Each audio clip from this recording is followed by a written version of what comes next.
So I was about to get my day started.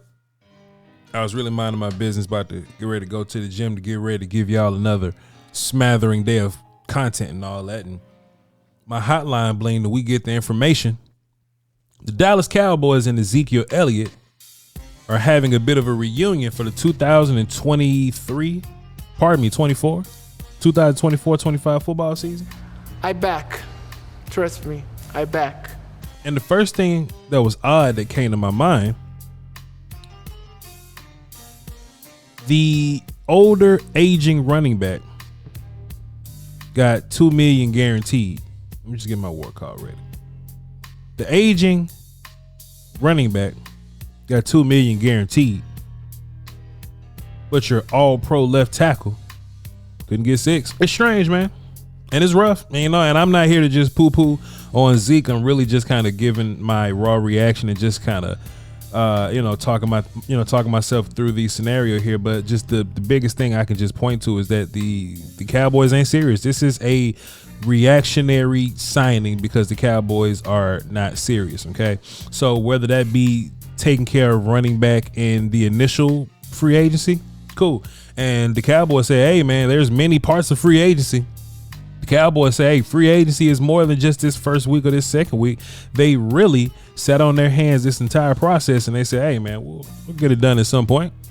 We'll take care of running back. There's plenty of running backs there, and plenty of running backs wasn't there for you. And then they said, all right, cool. Well, we just gonna tap in with the draft or whatever, right?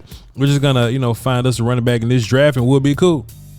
I think they were looking for like Jonathan Brooks in the second round or so, but hey, they like to sit on their hands a little bit. I ain't recommending you take Jonathan Brooks in the first round, but this just comes with the politicking of sitting on your hand. Jonathan Brooks goes early second round, so you can't get him late second round. That's what happens.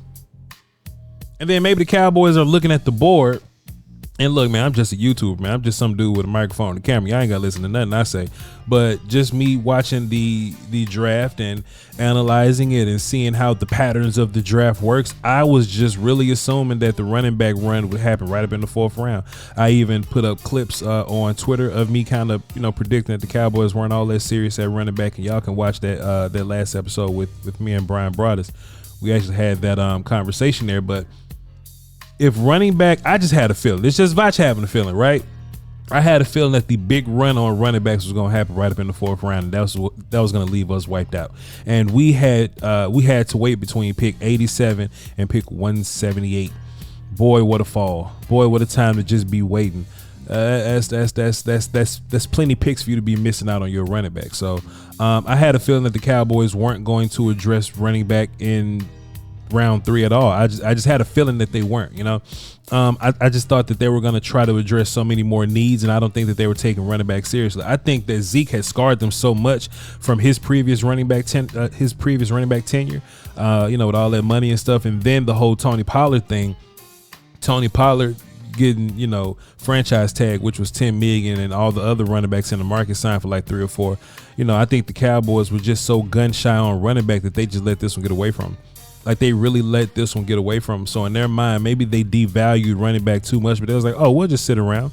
Something will happen. And so let's take these third round picks and take a center, in which I don't disagree with that. And, let's take a linebacker, in which I don't necessarily disagree with taking a linebacker. But at some point, you probably got to mix and match those things around. And I think if you really wanted a true elite running back, one of those dudes that are going to come in and help your offense and carry this run game and take some pressure off Dakota Prescott's shoulder, you was going to have to get that dude in the third round. If that meant maybe missing out on edge early, taking an edge later, taking a moving linebacker around, I'm always going to advocate for fixing center, because you can have all the running backs in the world. If you're going into week 1 with Brock Hobbin, that's a tough deal, man.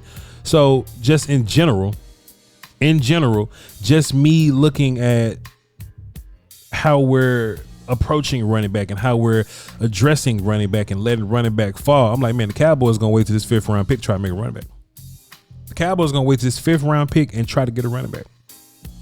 And we got to the 5th round, boy.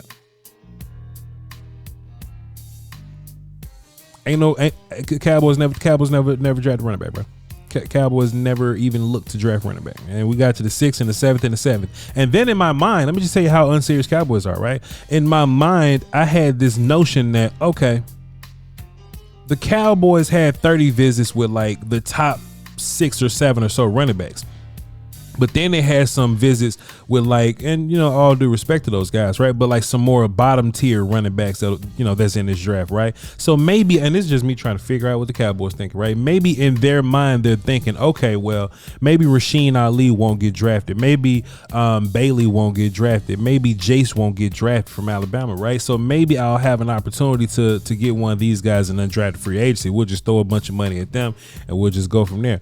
Boy, 2 of them dudes got drafted and one said, F your money.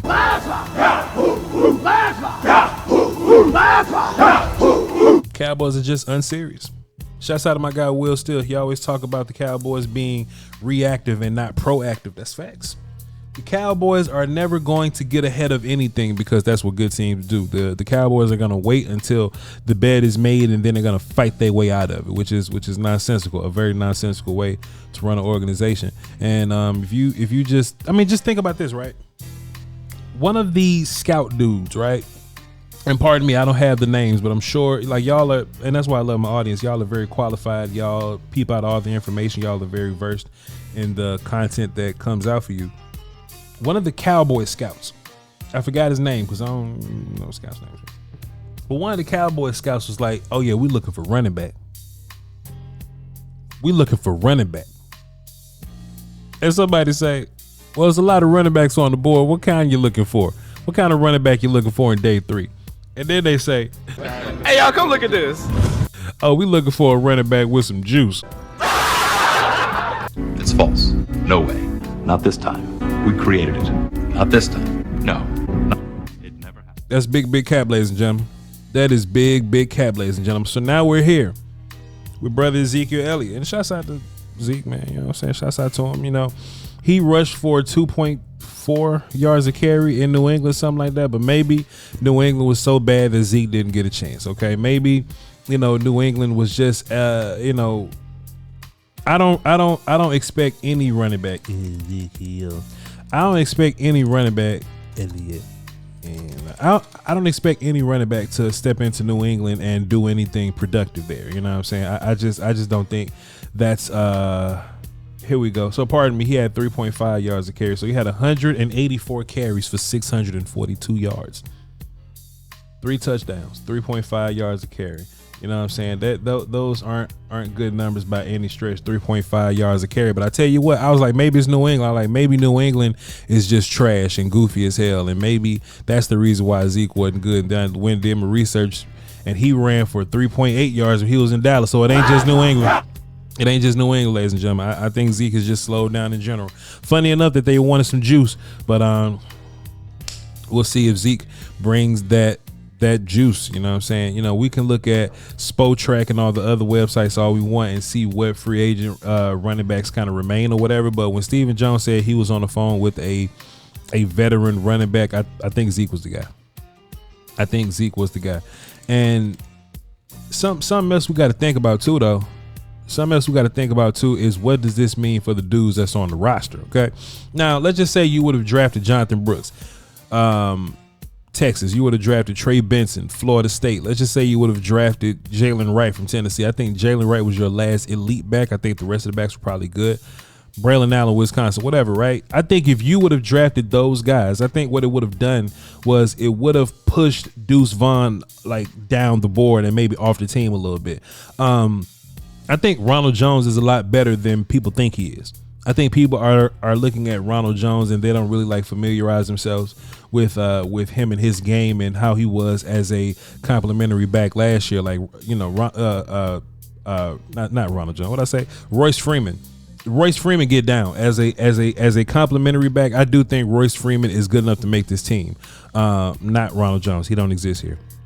But Royce Freeman for sure. And then we got miscellaneous names like Malik Davis that's just been hanging around the team for years, and Rico Dowdle that's been hanging around the team for years. And Rico Dowdle had his flashes last year. Don't get me wrong. He had his flashes last year, but Rico Dowdle can't stay healthy, and he's going to be the lead back now or the lead back in this committee. This got to be a committee, right?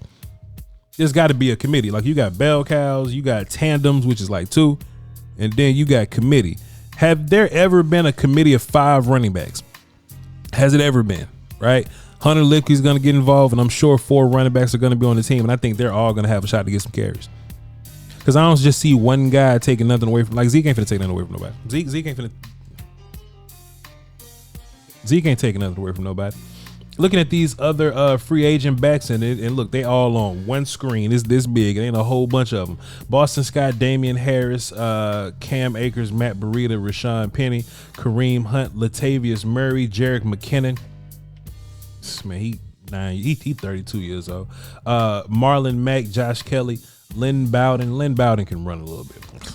You know what I'm saying? And Eno Benjamin. Like, that's what we're talking about in terms of the running back game. So if y'all wanted like a top tier elite running back, I think we're past that. I think we are long gone past the elite running back. So the whole point that I was making, like I was saying, the whole point of, what does this do for the guys that's on the team already? I text Will Stillman. I say, hey man, Deuce Vaughn got a shot now.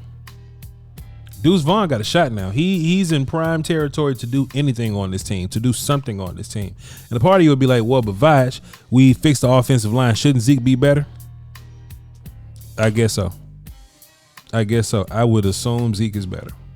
I would assume that Royce Freeman is better here. I would assume that Deuce Vaughn will be better this year. I can assume that Hunter Lipke would be better here.